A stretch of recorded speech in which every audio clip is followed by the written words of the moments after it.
The autumn rain pelted against the windows like tiny fists demanding entry, matching the nervous rhythm of my heart.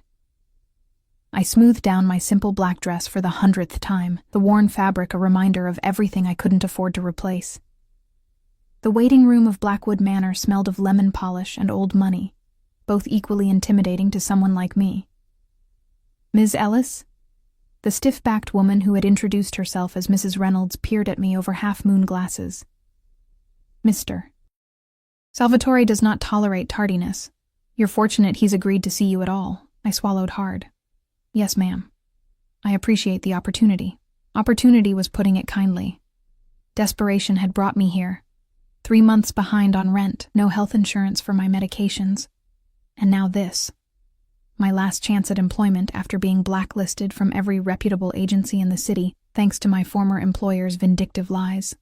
The irony wasn't lost on me that my salvation might come from working for the most dangerous man in the state. Antonio Salvatore. Even thinking his name sent a chill down my spine. The heavy double doors swung open, and Mrs. Reynolds gestured for me to follow. My sensible shoes squeaked against the marble floor, announcing my poverty with every step. The office we entered was cavernous, with floor-to-ceiling windows overlooking manicured gardens now drenched in rain. A massive desk anchored the room, and behind it sat a man whose presence seemed to consume all the oxygen. "Sir, this is Charlotte Ellis, the applicant for the position." I'd seen photos of Antonio Salvatore in newspapers, but nothing prepared me for the reality. Newspaper images couldn't capture the coiled energy of the man, the way his broad shoulders strained against his impeccably tailored charcoal suit, or how his olive-toned hands rested with deceptive casualness on the polished desk. A signet ring glinted on his right hand. Gold and onyx, I thought, though I dared not stare. What struck me most were his eyes.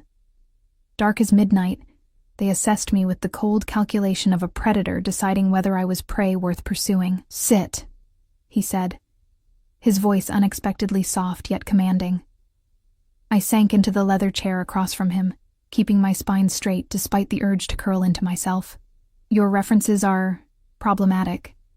He tapped a folder I presumed contained my pitiful resume. "Care to explain why Mrs. Harrington claims you stole from her?"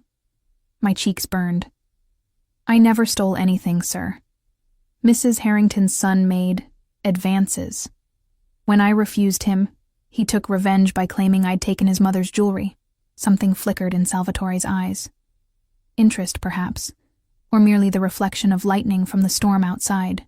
"And you expect me to believe your word over that of the Harringtons?" His Italian accent became more pronounced with each word, rolling his R's in a way that sent another involuntary shiver through me. "No, sir. I expect nothing." I met his gaze directly, surprising myself with my courage. "But it's the truth all the same." A man appeared silently at Salvatore's shoulder, muscular, with a telltale bulge beneath his jacket that could only be a gun. He whispered something into his boss's ear.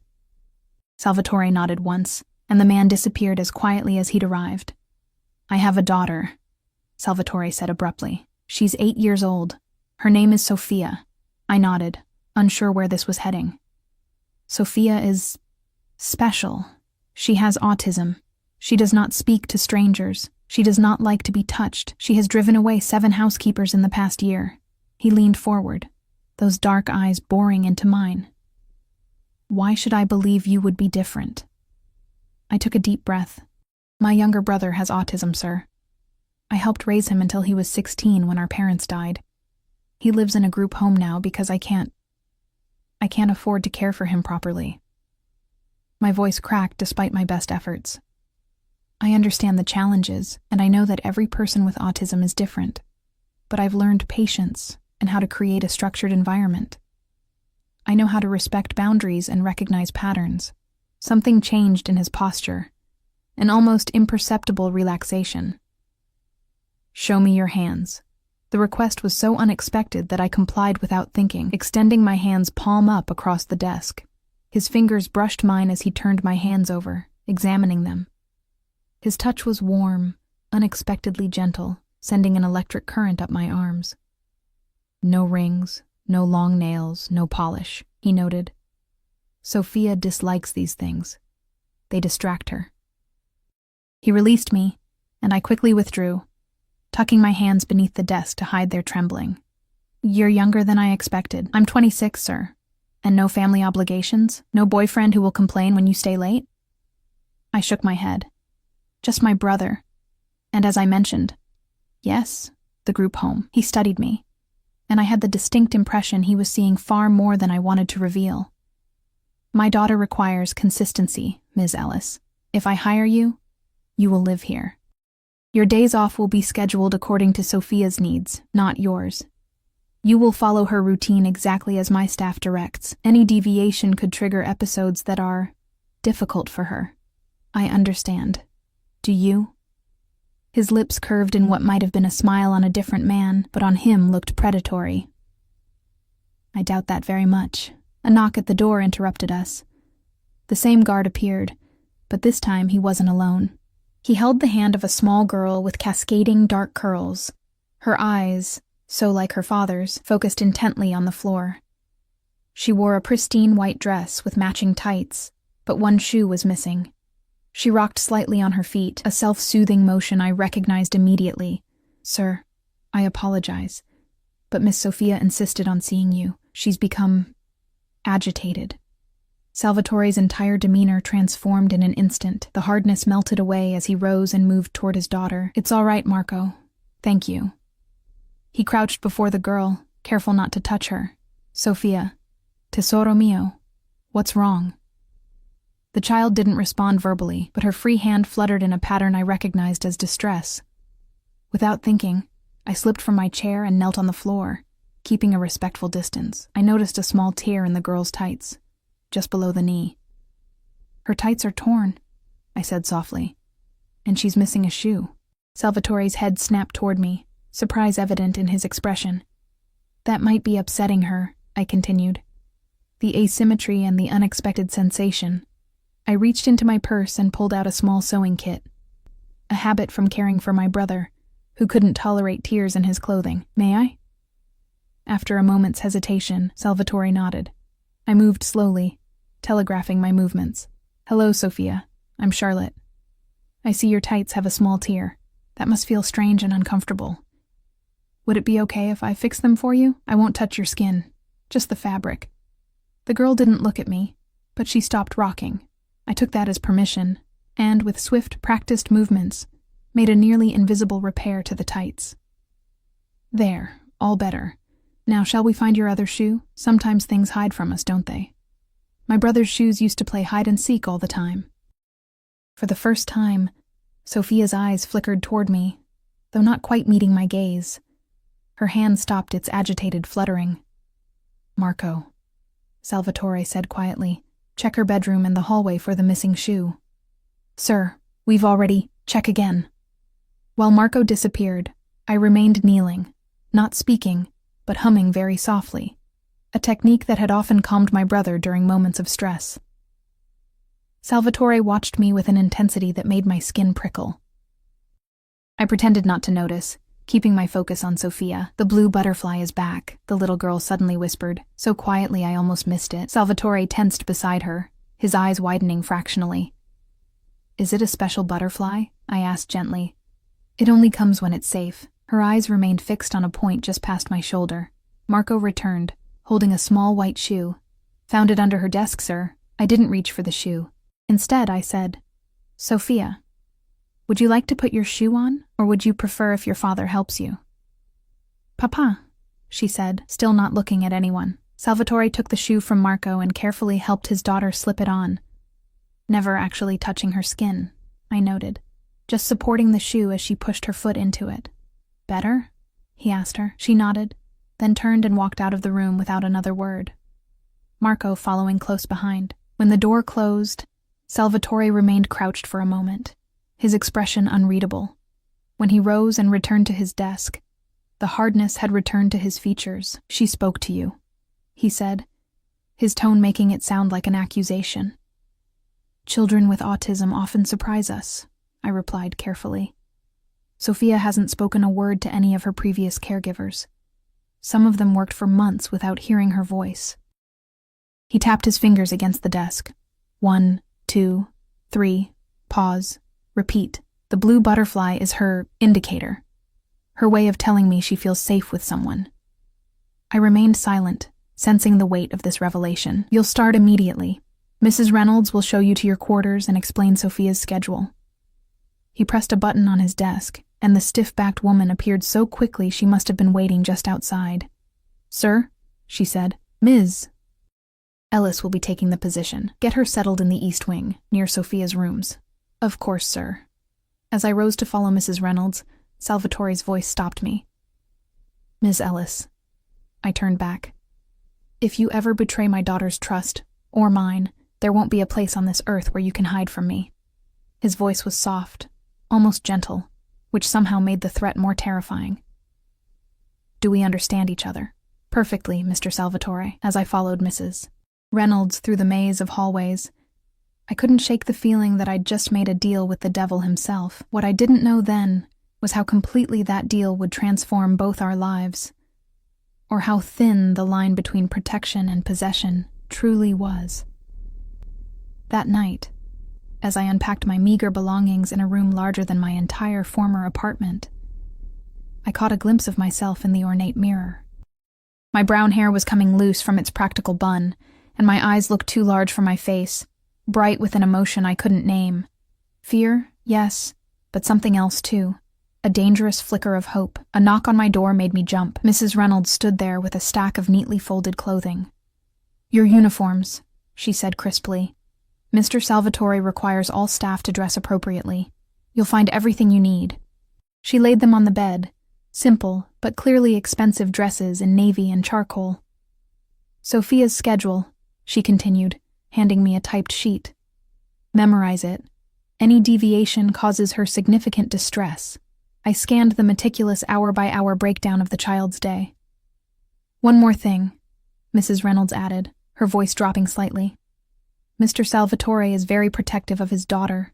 The last housekeeper who upset Sophia, well, she disappeared rather suddenly.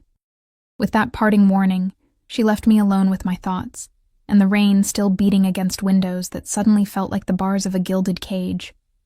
The first week at Blackwood Manor passed in a blur of routines and unspoken rules. Sophia's schedule was a sacred text, followed with religious precision. Breakfast at 7:15 a.m. Never 7:14, never 7:16. Strawberry yogurt on Mondays and Wednesdays.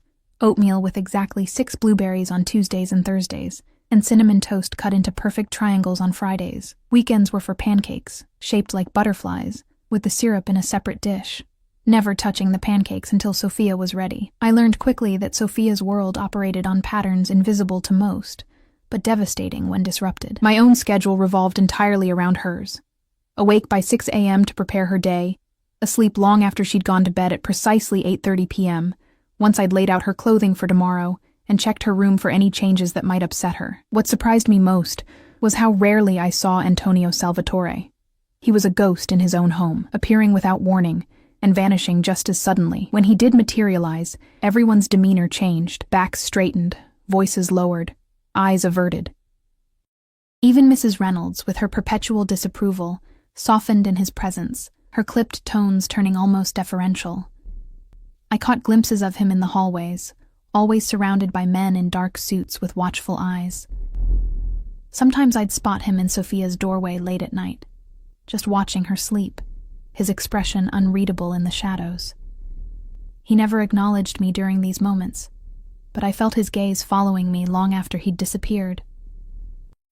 On the 8th day, as I was helping Sophia with her morning routine, she suddenly said, "Papa has meetings on Tuesdays." I nearly dropped the hairbrush. These were the first words she'd spoken to me since that initial encounter in her father's office. Does he? I kept my tone casual, continuing to brush her dark curls with exactly 20 strokes per section. No more, no less. Bad men come on Tuesdays. In the basement. She lined up her colored pencils with mathematical precision, arranging them in rainbow order. They're afraid of him. I swallowed hard. Many people find new situations frightening, I said carefully. Not you. She finally looked at me, her dark eyes so like her father's that it made my breath catch. You're not afraid of Papa. Before I could formulate a response to this startling observation, Mrs. Reynolds appeared at the doorway. "Ms. Ellis, Mr. Salvatore wishes to speak with you in his study." Immediately. My stomach clenched. Had I violated some unwritten rule? Disrupted some crucial pattern? "I'll be right back, Sophia," I promised, setting down the hairbrush exactly where she preferred it. The little girl didn't acknowledge my departure, already absorbed in her meticulous drawing. I followed Mrs. Reynolds through the labyrinthine hallways, my mind racing through every interaction of the past week, searching for mistakes. We stopped before those same imposing double doors I'd first entered over a week ago. "Enter," came Salvatore's voice before Mrs. Reynolds could even knock. She opened the door for me but didn't follow me in. The heavy wood closed behind me with the finality of a tomb. Antonio Salvatore stood with his back to me, gazing out at the garden where autumn was painting the trees in fiery colors. His suit today was deep blue, almost black, tailored to emphasize the breadth of his shoulders. A glass of amber liquid rested in his hand. "You've made quite an impression on my daughter, Ms. Ellis." I clasped my hands to stop them from trembling. "I hope a positive one, sir." He turned then, and I was struck again by the intensity of his gaze. There was something different about him today. A tension in the set of his jaw, a tightness around his eyes. Sophia showed me this. He picked up a piece of paper from his desk and held it out to me. I stepped forward to take it, careful not to let our fingers brush. It was one of Sophia's drawings, a blue butterfly hovering beside a figure with brown hair pulled back in a bun. Me, unmistakably. "She's very talented," I said softly. "She's never drawn anyone outside our family before." He moved toward me, and I caught a whiff of his cologne, something expensive and subtle with notes of cedar and spice. "Tell me, Ms. Ellis, what exactly are your intentions here?" The question caught me off guard. "I don't understand." "Don't you?" He circled me slowly, like a predator assessing its prey. A young woman with a problematic past suddenly becomes indispensable to the daughter of a man like me. Some might see opportunity in such a situation. Heat flooded my face. "I would never use a child that way," I said, unable to keep the edge from my voice, especially not one as special as Sophia. He stopped directly in front of me, close enough that I had to tilt my head back to maintain eye contact.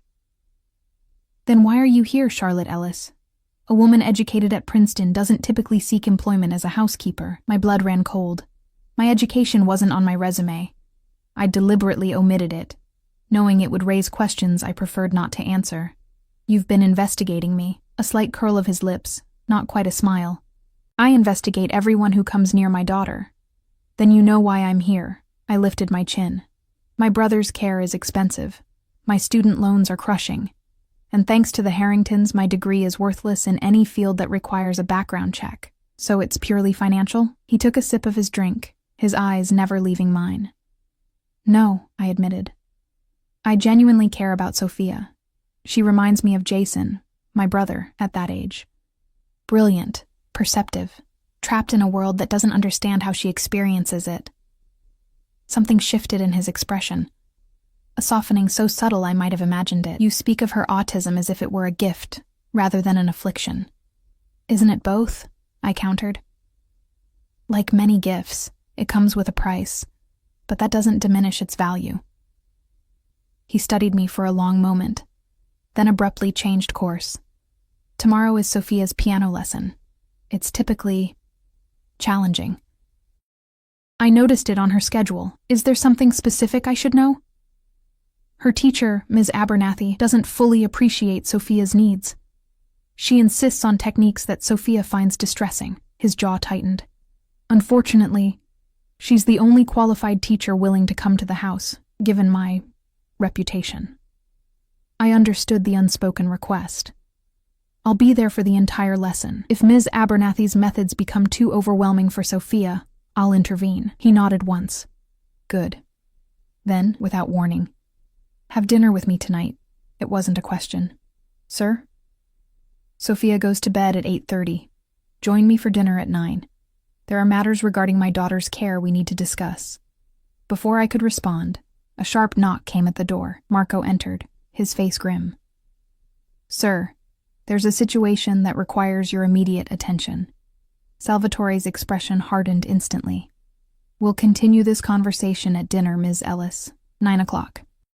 I recognized the dismissal and turned to leave, but his voice stopped me at the door. "Wear the blue dress in your closet." I glanced back, startled. "It matches your eyes," he added, almost as an afterthought. The door closed behind me, leaving me breathless and confused in the hallway. How did he know the contents of my closet? And more disturbingly, why had my heart accelerated at the command in his voice? The piano lesson the next day was every bit the disaster Salvatore had suggested. Ms. Abernathy, a pinch-faced woman with bony hands and impatience radiating from every pore, clearly viewed Sophia's autism as an inconvenience rather than a neurological difference. "No, no, no." She slapped the piano bench beside Sophia, causing the girl to flinch. "You must curve your fingers properly." Sophia's hands began to flutter in that now familiar pattern of distress.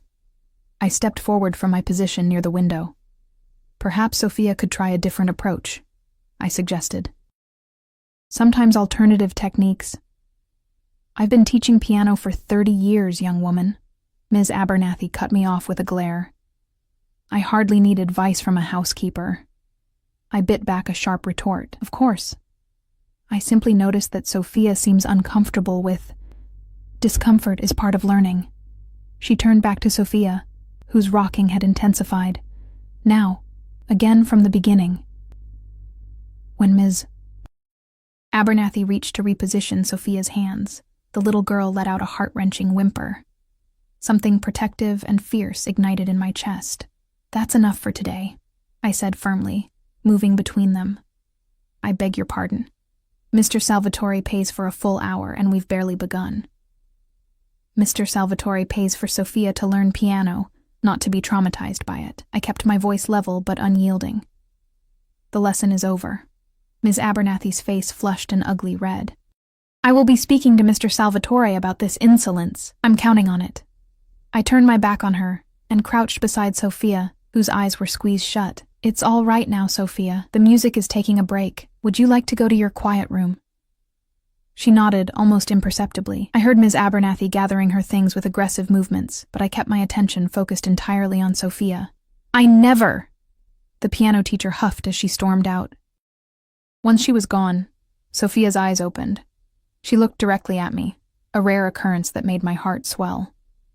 "The butterfly stays," she whispered. I smiled gently. "Yes, the butterfly stays."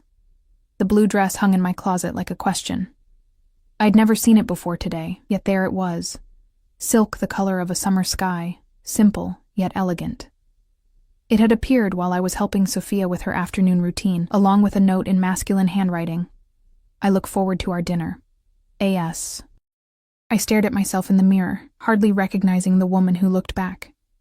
The dress fit perfectly, suspiciously so, as if it had been made for me. My brown hair, freed from its practical bun, fell in soft waves past my shoulders. I wore no jewelry. I owned none, but somehow the absence made the look more striking. At precisely 9 o'clock, a knock came at my door. I expected Mrs. Reynolds, but instead found Marco waiting in the hallway. "Mr. Salvatore is ready for you, Ms. Ellis." He led me not to the formal dining room where the staff took their meals, but to a smaller, more intimate setting I hadn't seen before.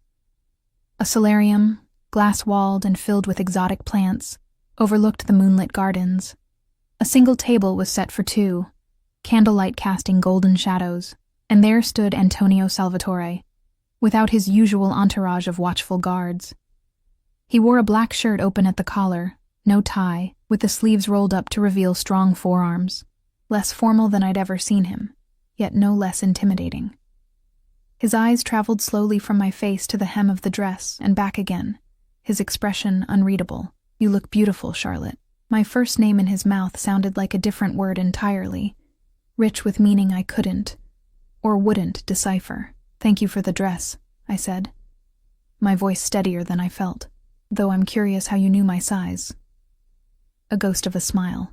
"I know everything about the people in my home."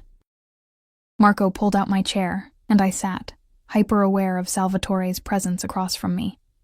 A waiter appeared from nowhere, pouring wine into crystal glasses.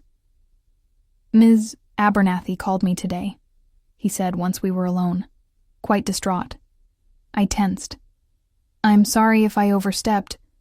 Don't apologize. He cut me off with a wave of his hand. I've terminated her services. I blinked in surprise. You fired her? No one upsets my daughter. His tone left no room for discussion. Besides, you were right.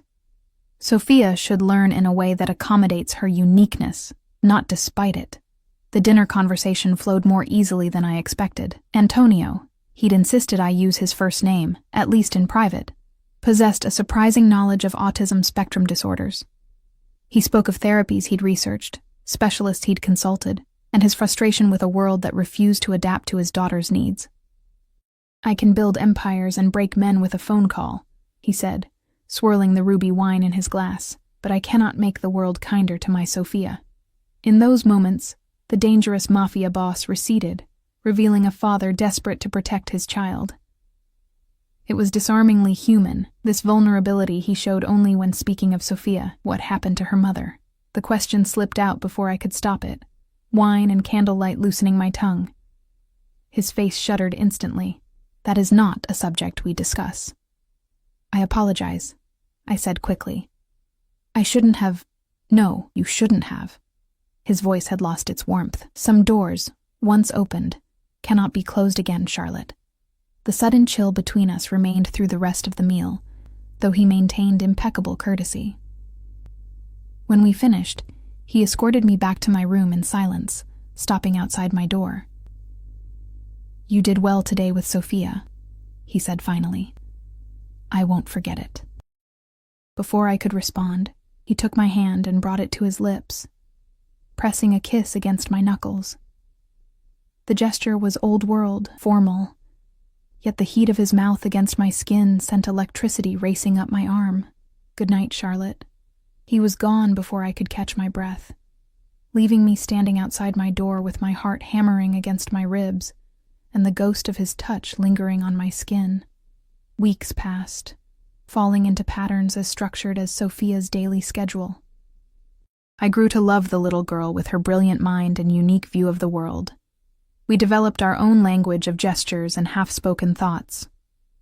She began to seek me out, showing me her drawings, her collections of feathers and smooth stones, the treasures of her orderly universe. Antonio remained an enigma, appearing and disappearing like a storm front. Sometimes days would pass when I'd see him only from a distance, surrounded by his men, his face hard as granite. Other times, he would materialize in Sophia's room while I read her bedtime stories, listening from the shadows with an expression I couldn't decipher. Occasionally, he would invite me to dine with him after Sophia was asleep, and we would talk late into the night about his daughter, about books, about everything except who he really was and what happened behind those basement doors on Tuesdays. I began to dread Tuesdays, not for myself, but for the darkness they brought to Antonio's eyes. He was always different afterward, colder, more distant, as if he needed to rebuild the walls between the man who cared for his daughter and the man who made other men afraid. You shouldn't look at me that way, he told me one evening as we sat in his study, the fire casting shadows across his sharp features. What way? I asked, though I knew exactly what he meant.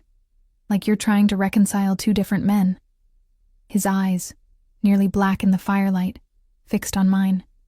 There are not two Antonios, Charlotte. There is only one. Remember that. Yet I couldn't help but see the contradictions. The tenderness with which he spoke of Sophia contrasted with the cold efficiency I glimpsed when he dealt with his business associates. Or the gentle way he never touched his daughter without permission, versus the casual displays of dominance he exhibited with everyone else, including me. A hand at the small of my back, guiding me through doorways, fingers brushing my arm to emphasize a point, those dark eyes tracking my movements when he thought I wouldn't notice. I told myself I was imagining the latter, that the tension I felt when he was near was simply fear, not something more dangerous, more forbidden. I was his daughter's caretaker, nothing more. The beautiful dresses that continued to appear in my closet, the books he left on my nightstand that I'd mentioned wanting to read, the way he'd begun to include me in family dinners with Sophia, These were merely the actions of a grateful father, not a man with other intentions. At least, that's what I desperately needed to believe. The morning everything changed dawned cold and clear, frost etching delicate patterns on the windows. I was helping Sophia with her math exercises, far beyond typical third-grade level, when Mrs. Reynolds appeared at the door, her perpetual composure visibly shaken. "Ms. Ellis, you're needed downstairs, immediately." Something in her tone made my stomach clench. "What's wrong?" "It's not my place to say." Her eyes darted to Sophia, then back to me. "Marco will stay with Miss Sophia." I squeezed Sophia's shoulder gently. "I'll be back soon." "Keep working on these problems, and we'll check them together, okay?" She nodded without looking up, already absorbed in her calculations. Mrs. Reynolds led me not to Antonio's study, but to a smaller room near the front entrance. When she opened the door, I froze in shock. 2 police officers stood inside. Between them was a face I'd hoped never to see again. James Harrington, the son of my former employer, the man whose lies had destroyed my career. "Charlotte Ellis?" one of the officers asked. I nodded mutely.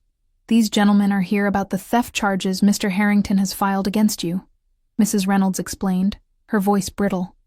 James smirked, his handsome face as punchable as I remembered. "Hello, Charlotte. Imagine my surprise when I heard you'd found employment with the esteemed Mr. Salvatore. There must be some mistake," I said, finding my voice at last. "Those accusations were proven false. The charges were dropped." "New evidence has come to light," the older officer said, his expression unreadable. "Mr. Harrington's mother discovered additional missing items, and security footage has surfaced that places you at the scene." My blood ran cold. "That's impossible. I never took anything." "Then you won't mind coming down to the station to clear this up." The younger officer stepped forward, handcuffs glinting ominously in his hand. "This is absurd," I protested, panic rising in my throat. "I can't leave. I'm responsible for Mr. Salvatore's daughter. She needs consistency, routine." "Should have thought about that before you decided to steal," James said with mock sympathy. Just then, the door opened.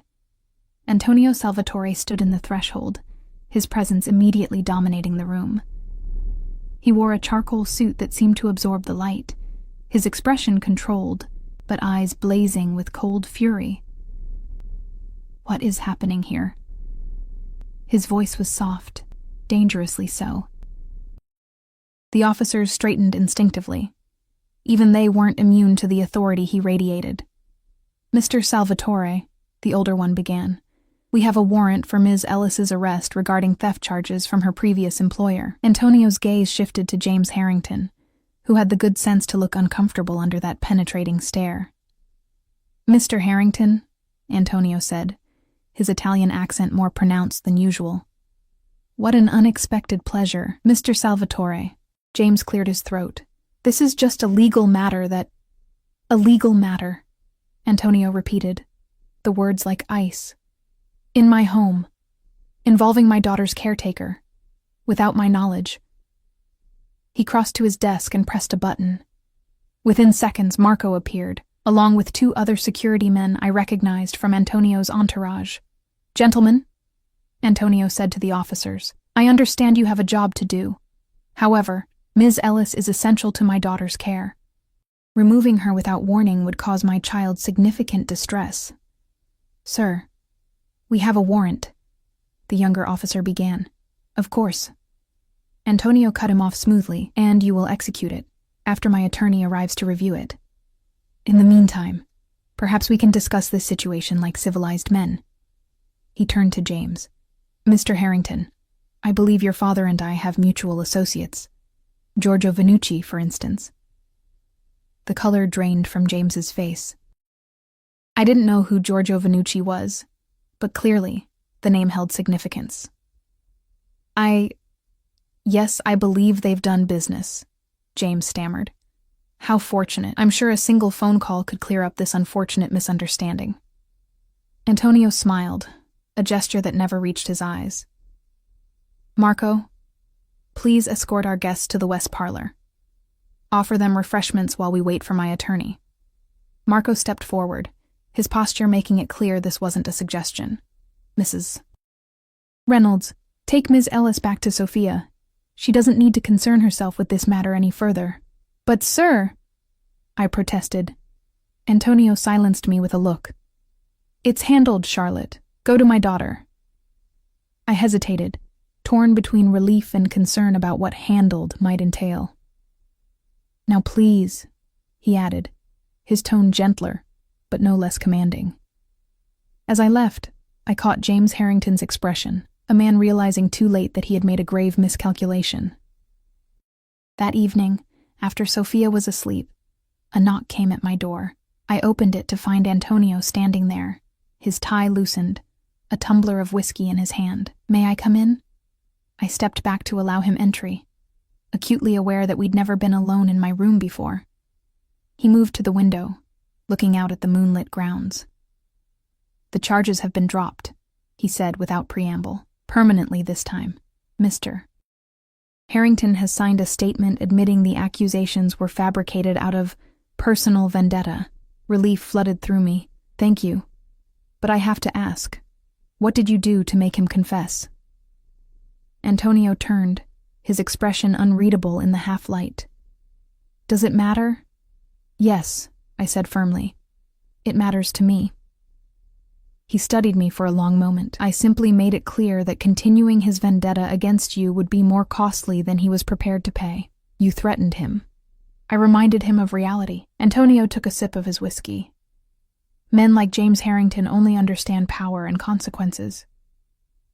I wrapped my arms around myself, suddenly cold despite the room's warmth. And men like you understand how to wield both. Something flickered in his eyes, anger, perhaps, or disappointment. Yes, men like me.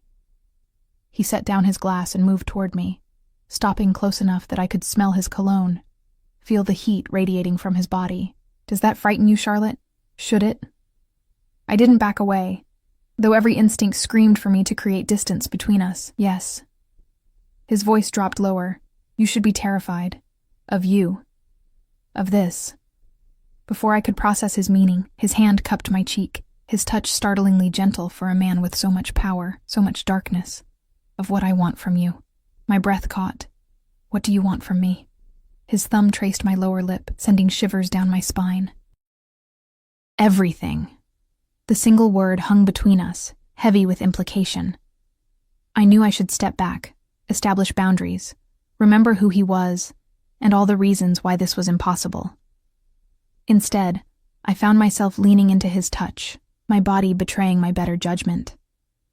Sophia, I began, searching for an anchor in the storm of emotions threatening to drown me. Adores you, he finished. As do I, though in very different ways. His confession, spoken so matter-of-factly, stunned me into silence. Say something, Charlotte. A vulnerability I'd never heard before colored his voice. This is dangerous, I whispered. Not sure if I meant for him, for me, or for Sophia. Everything valuable is dangerous. His other hand found my waist, drawing me closer. The question is whether the reward outweighs the risk. I placed my palm against his chest, feeling his heart beating steadily beneath expensive fabric and the solid muscle beneath. I meant to push him away, to be sensible, to remember all the reasons why this was a terrible idea. Instead, I curled my fingers into his shirt and pulled him closer. His mouth claimed mine with restrained hunger, as if he'd been holding himself back for too long. One hand tangled in my hair, the other at the small of my back, pressing me against him. I melted into the kiss, all my carefully constructed reasons disintegrating like paper in flame. When we broke apart, both breathless, his eyes searched mine. Tell me to stop, and I will. One word, Charlotte, and I'll walk out that door. The choice he offered, genuine, despite the desire evident in his darkened eyes, gave me courage. This man, who commanded empires with an iron fist, was giving me power over him, however momentarily. Stay, I whispered. His smile transformed his face, softening the hard lines, revealing the man beneath the carefully controlled exterior. For a heartbeat, I glimpsed Antonio separate from Salvatore, the father, not the feared Mafia boss, but as he lowered his mouth to mine again, I knew the truth he'd warned me about. There weren't two different men, there was only one, and I was choosing all of him, darkness included. Dawn found us tangled in my sheets, his arm heavy across my waist, my head nestled against his chest where I could hear the steady rhythm of his heart. In sleep, the dangerous edge that always surrounded him had softened, making him look almost peaceful. I traced the lines of a scar that ran along his collarbone, wondering about the story behind it, but knowing better than to ask. His body told tales of violence, scars both old and new, mapping a history I could only imagine. His eyes opened, instantly alert in the way of men accustomed to danger. When he saw me watching him, a slow smile spread across his face. "Good morning," he murmured, his voice rough with sleep. "Good morning." I couldn't help but smile back, despite the uncertainty churning beneath my surface contentment. "We should talk about—" He pressed a finger to my lips. "Later. Right now, I just want to look at you in the morning light." His gaze traveled over me with such intensity that I felt my skin flush. Then his expression changed, becoming more serious. "Sophia will be awake soon," he said, glancing at the clock beside my bed. We shouldn't disrupt her routine. The mention of his daughter brought reality crashing back. What had I done? Complicated an already delicate situation, potentially jeopardizing Sophia's stability and my position in her life. Antonio read my expression with unnerving accuracy. "Second thoughts already?" "Not second thoughts," I said carefully. "Just considerations. Sophia needs consistency, stability. Whatever this is between us, it can't interfere with her care." He nodded, expression somber. "Agreed. Which is why discretion is essential, at least for now." "And what is this, exactly?"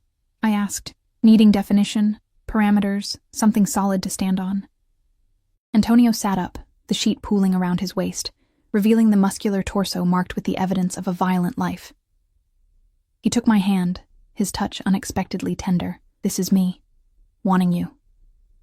Not just in my bed, but in my life, with Sophia, with me." His eyes held mine, unwavering. "I don't make such decisions lightly, Charlotte." "Nor do I," I replied softly. "But your life is complicated." A harsh laugh escaped him. "That's a diplomatic way of putting it. I care about Sophia too much to risk becoming a disruption in her life. And your world, the Tuesday meetings, the men with guns, the threats that need handling, that's not a world I belong in." His expression hardened slightly. "Yet here you are. For Sophia," I insisted. "Only for her?" His question hung between us, demanding honesty. I looked away first. "I should get ready. It's almost time for her breakfast." Antonio rose from the bed, gathering his scattered clothing with efficient movements. I watched him transform back into the impeccable, untouchable Mr. Salvatore, armor reassembled piece by piece. At the door, he paused. "This conversation isn't over, Charlotte." It sounded halfway between a promise and a threat. For 2 weeks, we engaged in an elaborate dance. During daylight hours, in front of Sophia and the staff, we maintained our formal employer-employee relationship. At night, he would come to my room, or summon me to his, and we would lose ourselves in each other until dawn threatened to expose our secret. I told myself it was temporary, that eventually I would come to my senses, remember who he was and what he did. But each time he touched me, each time I discovered another facet of the complex man beneath the fearsome reputation, I fell deeper into a maze I wasn't sure I wanted to escape. One evening, as we lay in his massive bed, he traced patterns on my bare shoulder, his expression thoughtful. "Sophia asked me something interesting today," he said. I turned to face him. "Oh?" "She asked if you were going to be her new mother." My breath caught. "What did you tell her?" I asked what she thought about that possibility. His eyes, usually so guarded, were open, vulnerable. "She said the blue butterfly would stay forever then." I sat up, pulling the sheet around me.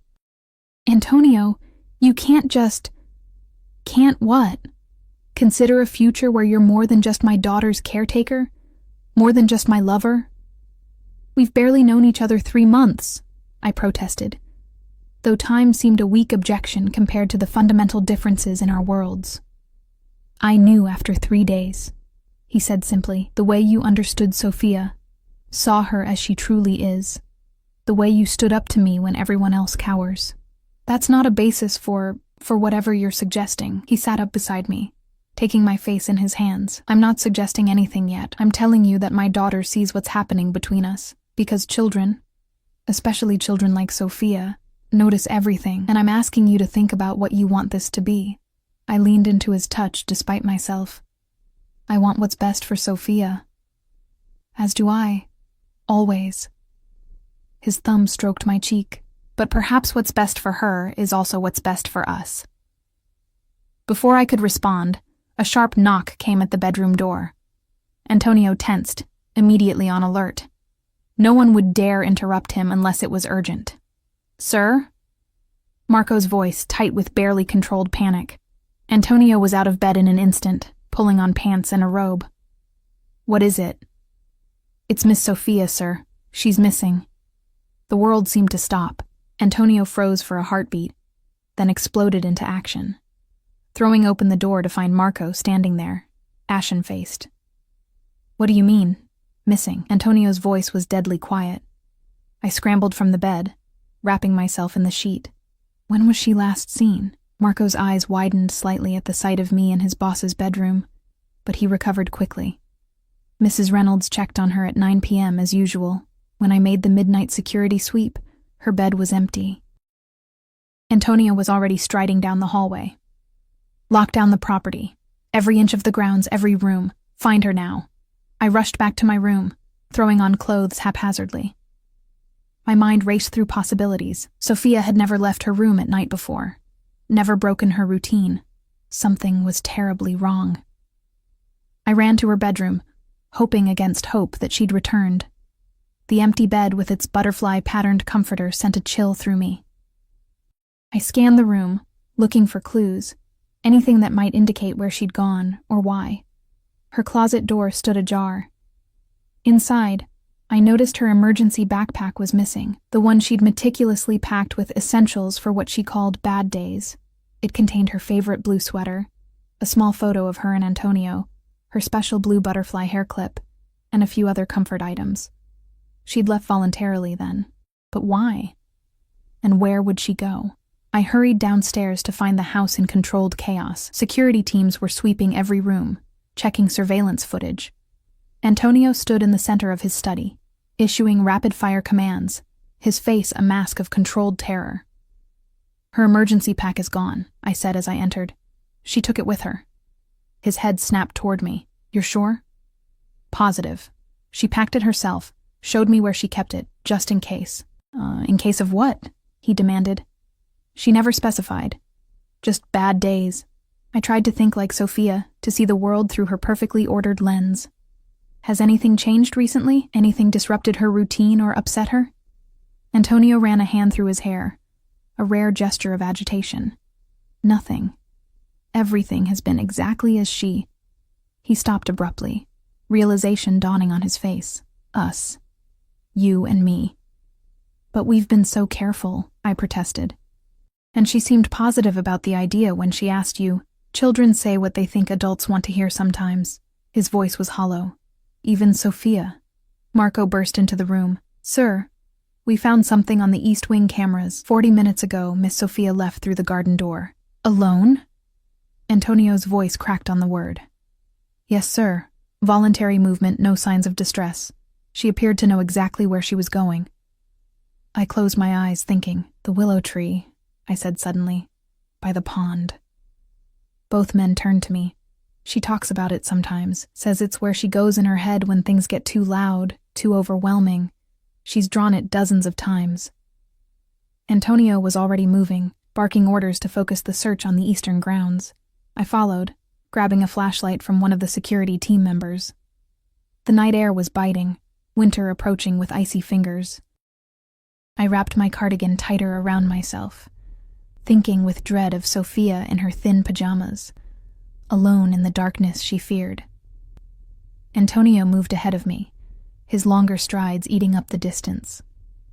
Security teams fanned out across the grounds, their flashlight beams cutting through the darkness like searchlights. The pond lay at the far edge of the property, surrounded by carefully manicured gardens, now eerily silent in the moonlight. The ancient willow tree stood like a sentinel at the water's edge, its sweeping branches creating a curtained sanctuary. Antonio reached it first, pushing aside the trailing branches. His sudden, sharp intake of breath told me he'd found her before I could see for myself. Sophia sat curled against the massive trunk, her knees drawn to her chest, the emergency backpack beside her. She was shivering violently, her lips tinged blue from the cold. "Sophia," Antonio breathed, relief and fear mingling in his voice. He crouched before her, careful not to touch her without permission. "Tesoro, are you hurt?" She shook her head, not looking at him. "The butterfly is confused," she whispered. I knelt beside Antonio, my heart breaking at the sight of her distress. "Sophia, we were so worried. Why did you come out here alone?" Her dark eyes, so like her father's, finally lifted to mine. "You were in Papa's room. The pattern changed." Antonio flinched as if struck. "The butterfly doesn't know where to go now," she continued, her voice small and lost. "If you're in Papa's room, where does Sophia go?" I understood then. In her ordered world, every person had their place. Her father in his room, me in mine, her in hers. Our nighttime rendezvous had disrupted the pattern she relied on to make sense of her world. "Oh, sweetheart," I said gently. "Your place is always with us, no matter where we are. You are the most important person to both of us." Antonio reached slowly toward his daughter. "May I carry you inside, Sophia? You're very cold." She hesitated, then gave a tiny nod. He gathered her into his arms with infinite tenderness, tucking her against his chest. As he stood, Sophia suddenly reached one hand toward me. "Charlotte, too," she said. "Both." I took her cold little hand in mine, and together we walked back toward the house, a fragile new pattern forming with each step. Everything changed after that night. The careful separation we'd maintained, Antonio and I, crumbled in the face of Sophia's distress. Children, particularly those on the spectrum, need honesty, consistency, and clear patterns. Our attempt at secrecy had only created confusion and fear. The morning after we found Sophia beneath the willow tree, Antonio called a family meeting. His term, not mine, though it made my heart flutter traitorously. We sat in the sunroom, morning light streaming through the windows, illuminating dust motes that danced like tiny stars. "Sophia," Antonio began, his voice gentler than I'd ever heard it. "I need to explain something important about Charlotte and me." The little girl sat perfectly straight in her chair, hands folded in her lap, dark eyes moving between her father and me. I noticed she wore the blue butterfly clip in her hair, a good sign. "Charlotte is special to me," Antonio continued, "in a different way than you are special to me. You are my daughter, my heart. Nothing will ever change that." "And Charlotte?" Sophia asked, her voice small but steady. Antonio glanced at me, a question in his eyes. I nodded slightly, giving him permission to continue. "Charlotte is someone I care for very deeply, someone who makes me happy, someone who understands both of us." He leaned forward, careful to maintain the distance Sophia preferred. "Sometimes she will spend time with me in my room. Sometimes we will spend time in her room, but you will always know where we are. And you can always find us if you need us." Sophia considered this, her brilliant mind processing the new information. "Like a new pattern," she said finally. "Yes, exactly like a new pattern. One that includes all three of us." She turned to me then. "Will you still read me stories? Every night," I promised. "That won't change." "And brush my hair 20 strokes each section?" "Exactly 20, I assured her with a smile. She seemed satisfied, but then frowned slightly. "The men who come on Tuesdays, they won't hurt Charlotte?" Antonio tensed beside me. I'd never asked directly about his business, maintaining a careful separation between the man I was falling in love with and the dangerous world he inhabited. But Sophia, with her unflinching perception, had brought it into the light. "No one will ever hurt Charlotte," Antonio said, his voice dropping to that quiet register that I'd learned was more dangerous than any shout. "I would never allow it." Sophia nodded, apparently satisfied. "I'm hungry." The abrupt change of subject was so typical of her that I couldn't help but laugh, tension draining from the room. "Pancakes?" I suggested. "It's Saturday." "Butterfly shapes," she confirmed, sliding from her chair, "with the syrup separate." As she walked toward the kitchen, Antonio caught my hand, pulling me close. "Thank you," he murmured against my hair. "For what?" "For understanding her, for understanding me." His arms tightened around me, for being willing to try this unconventional family arrangement. I pulled back slightly to look at him. "I haven't agreed to anything permanent yet." A smile played at the corners of his mouth. "Yet." Life settled into a new routine. I spent most nights with Antonio, but always returned to my room before dawn to maintain the morning schedule Sophia depended on. We were careful to be transparent about our whereabouts, creating a color-coded chart that hung in Sophia's room, so she always knew where to find each of us. To my surprise, she thrived under the new arrangement. Perhaps it was the honesty, the removal of the confusing secrecy. Or perhaps it was simply having two people who loved her working together openly to create the stability she craved. One evening, about 2 weeks after our family meeting, I was helping Sophia organize her rock collection, categorized by color, size, and what she called friendship potential, when she made an announcement. "I want to call you Mama." The simple statement nearly stopped my heart. I set down the smooth quartz crystal I'd been examining and turned to face her fully. "Sophia, I'm very honored that you would think of me that way." She continued arranging stones in their velvet-lined box, not looking at me. "My real mother didn't want me. Papa said she couldn't understand my special brain." The matter-of-fact way she said it made my chest ache. "Sometimes people don't understand what they have," I said carefully.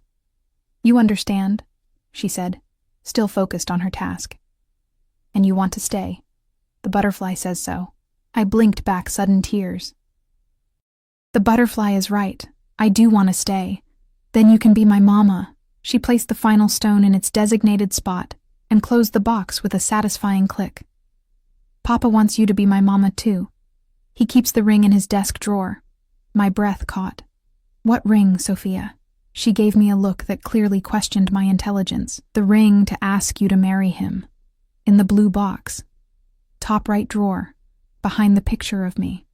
Before I could process this bombshell, delivered with such casual certainty, Antonio appeared in the doorway. He took in my shocked expression and Sophia's satisfied smile, and raised an eyebrow. "Everything okay in here?" "Sophia just told me about a ring," I said, watching his face carefully. A rare flash of genuine surprise crossed his features, followed by something like resignation. His eyes moved to his daughter. "Have you been in my desk, Sophia?" "No," she said truthfully. Marco was looking for stamps. He found it. He told Giovanni it was pretty. I heard them.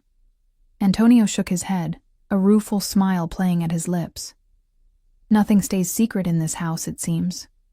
My heart raced as implications cascaded through my mind. Marriage, becoming Sophia's stepmother officially, becoming Mrs. Salvatore, wife to a man whose business I still knew almost nothing about, whose power and danger I could only glimpse. "We'll talk later," Antonio said softly, correctly reading my overwhelmed expression. "Sophia, it's time for your bath."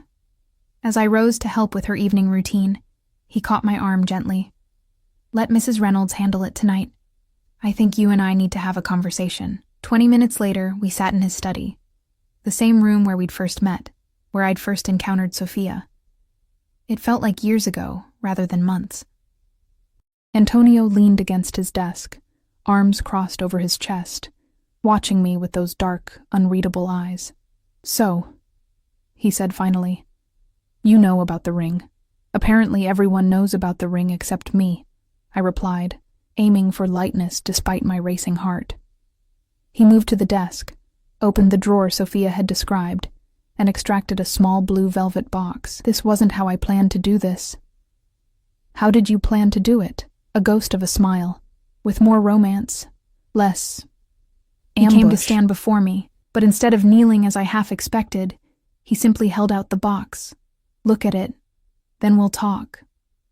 I took the box with trembling fingers and opened it, Nestled inside was a ring of such understated elegance it took my breath away, a perfect oval sapphire surrounded by a halo of smaller diamonds, set in platinum. "It's beautiful," I whispered. "It reminded me of your eyes." He took the box back, removing the ring. "I'm not asking you to wear it, not yet. But I want you to know my intentions. Antonio," he held up a hand, "let me finish. Please." He set the ring on the desk beside him. "I know what I am, Charlotte. I have no illusions about the world I inhabit or the things I've done. But I also know what I feel for you, what I feel when I see you with my daughter, when I wake up with you beside me, when you challenge me in ways no one else would dare." I remained silent, afraid that if I spoke, I would break the spell of his rare vulnerability. "I want you in my life, permanently, as Sophia's mother, as my wife. But I understand that accepting that means accepting everything, including parts of my life I've kept separate from you." There it was. The elephant in the room, the subject we'd carefully danced around for months. "The Tuesday meetings," I said softly. He nodded. "Among other things." "Tell me." His eyes searched mine. "Are you certain? Once I tell you, there's no going back. No plausible deniability. If you're asking me to consider spending my life with you, raising Sophia with you, I need to know exactly what that life entails." I straightened my spine, bracing myself. "No more compartmentalization, Antonio. All of you or none of you." Something like respect flashed in his eyes. He moved to the bar cart in the corner, poured 2 glasses of whiskey, and handed one to me before taking a seat across from me. "My father came to America from Sicily in the 1960s, he began, his voice taking on a cadence I hadn't heard before. More pronounced accent, more rhythm. He had nothing but the clothes on his back and connections to certain families in New York. He built an empire through those connections. Import-export businesses, construction companies, waste management, real estate. All legitimate on paper. I took a sip of whiskey, letting the burn ground me. By the time I was born, he was a wealthy man. Respected, feared. He sent me to the best schools, taught me everything he knew about business. Both kinds. Antonio's eyes never left mine. When he died, I inherited everything, including his position within the organization. "The Mafia," I said, the word feeling strange on my tongue. "We don't use that term, but yes. La Familia." He took a long swallow of whiskey. "I've worked hard to legitimize much of the business. The construction companies, the import-export, the real estate. They're clean now, profitable through legal means. But not everything. No," he admitted, "some aspects remain traditional. Protection rackets, drugs, human trafficking." I forced myself to ask the worst questions, needing to know boundaries. His expression hardened. "I have lines I don't cross. No trafficking, ever. No dealing with children. The drugs. We control territory, take a percentage from those who operate within it. But we don't handle product directly." "And the protection?" "Insurance," he corrected with a slight smile. "Businesses pay. We ensure nothing unfortunate happens to them." "By threatening them yourself," I said flatly. "By protecting them from others who would do worse." He leaned forward. "It's complicated, Charlotte. The world isn't black and white. People get hurt," I said, my voice barely above a whisper. "Yes. No denial. No justification. Just honesty. People who break the rules, who threaten what's mine, who endanger the family, like James Harrington," I said, remembering the pallor of his face when Antonio mentioned that name, Venucci. James Harrington was a spoiled boy playing at being a man. He needed to learn consequences. Antonio's voice was dismissive. He was never in real danger, just strongly encouraged to reconsider his choices. I took another sip of whiskey, trying to reconcile this world with the man who read bedtime stories to his daughter, who held me with such tenderness, who noticed when I mentioned books I wanted to read. "And Sophia's mother?" I asked, the question that had burned in me for months. "What happened to her?" Antonio went very still. For a moment, I thought he wouldn't answer. Francesca was beautiful, ambitious, the daughter of an associate from the old country. His voice was carefully controlled. Our marriage was arranged, beneficial to both families. She wanted the lifestyle, the status. She didn't want a child, especially not one who required special care, who didn't fit her image of perfection. My heart ached for Sophia, for the rejection she'd experienced from the person who should have loved her most. When Sophia was diagnosed with autism, Francesca changed, became cruel. I found bruises on my daughter's arms. Antonio's eyes turned cold, distant. No one hurts my child. No one. A chill ran down my spine. What did you do? I gave her a choice. Leave. Never contact us again, with a generous financial settlement, or stay and face consequences for harming Sophia. She chose to leave, I said, relieved. Yes. His answer came too quickly, his eyes too flat. Antonio, I pressed, needing the whole truth. Is she alive? The silence stretched between us, heavy with implications. As far as I know, he said finally. She's living in Milan, remarried to a fashion designer, no children. The settlement agreement includes regular confirmation of her continued health and happiness, provided she stays far away from Sophia. The calculated precision of the arrangement was both reassuring and terrifying. This was the man I'd fallen in love with, capable of both tender devotion and cold retribution. Thank you for telling me the truth, I said quietly. All of it, he confirmed. No more secrets, Charlotte. I stood, setting down my glass, and moved to the window. Outside, the garden lay dormant under winter's approach, waiting for spring's renewal. Like my own life, poised at a crossroads. I need time, I said, still facing the window. To think about all of this, about what it means for me, for my future, for my relationship with Sophia. I heard him rise, felt his presence behind me, not touching, but close enough that I could feel his warmth. Take all the time you need, he said. But know this, my feelings won't change. What I want won't change. I turned to face him. And what is that exactly? You. As my wife. As Sophia's mother. As the heart of whatever family we create together. His eyes, usually so guarded, were completely open now, vulnerable in a way I'd never seen. I love you, Charlotte. I think I have since the moment you knelt on my office floor to fix my daughter's tights. The words, so simply stated, hit me with physical force. In all our time together, through nights of passion and days of building our unconventional family unit, neither of us had said those 3 words.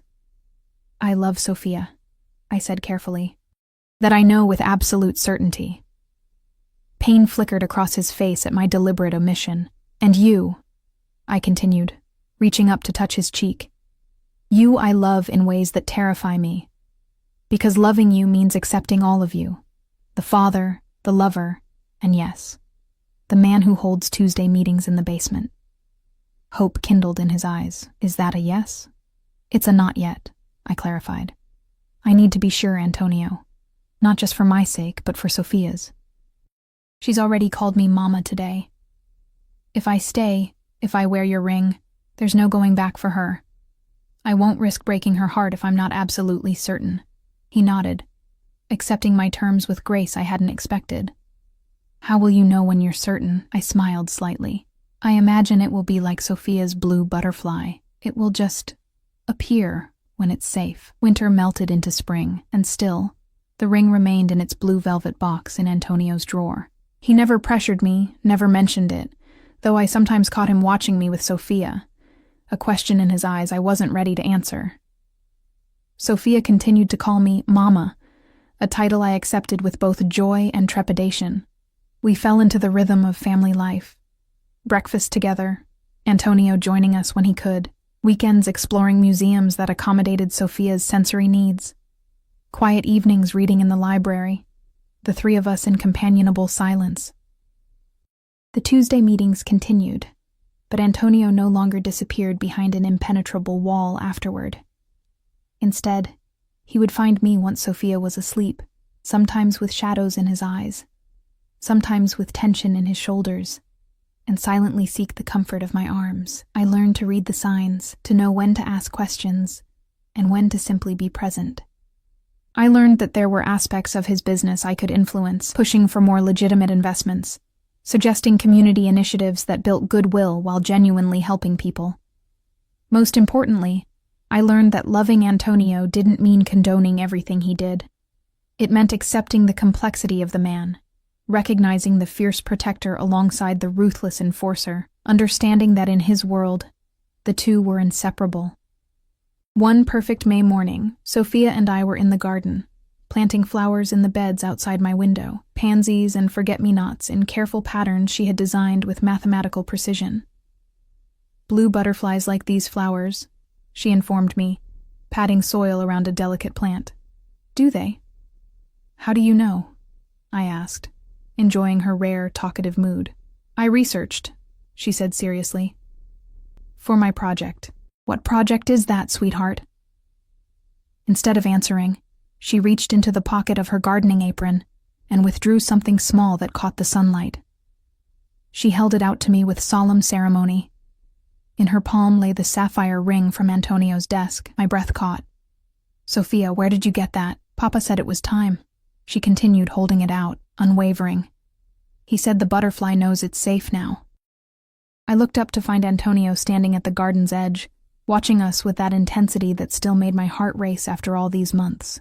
He walked toward us slowly, as if afraid of startling me. I promised I wouldn't pressure you, he said when he reached us. And I've kept that promise. But Sophia had this idea. We made a family, Sophia stated matter-of-factly, still holding out the ring. It needs to be official, for the pattern to be complete. I looked between them, this dangerous, complex man and his extraordinary daughter, both watching me with identical dark eyes filled with identical hope. In that moment, I realized the truth I'd been circling for months. Family isn't always what you expect it to be. Sometimes it's found in the most unlikely places, with the most unlikely people. Sometimes it's a little girl who sees the world through different eyes, and a man whose darkness is balanced by the fiercest capacity for love I'd ever witnessed. Yes, I said simply, holding out my hand to Sophia. With careful precision, she slipped the ring onto my finger, her face lighting up with a rare, brilliant smile. Pattern complete, she announced with satisfaction. Antonio gathered us both into his arms. The three of us together in the spring sunshine, surrounded by blue flowers awaiting their butterflies. Not complete, he murmured against my hair, just beginning. And in that moment, standing in the garden of a home that had once seemed like a gilded cage but now felt like sanctuary, I knew he was right. Our story, complicated, unconventional, sometimes dangerous, but always anchored by love, was just beginning. The blue butterfly had found its safe place, and so had I.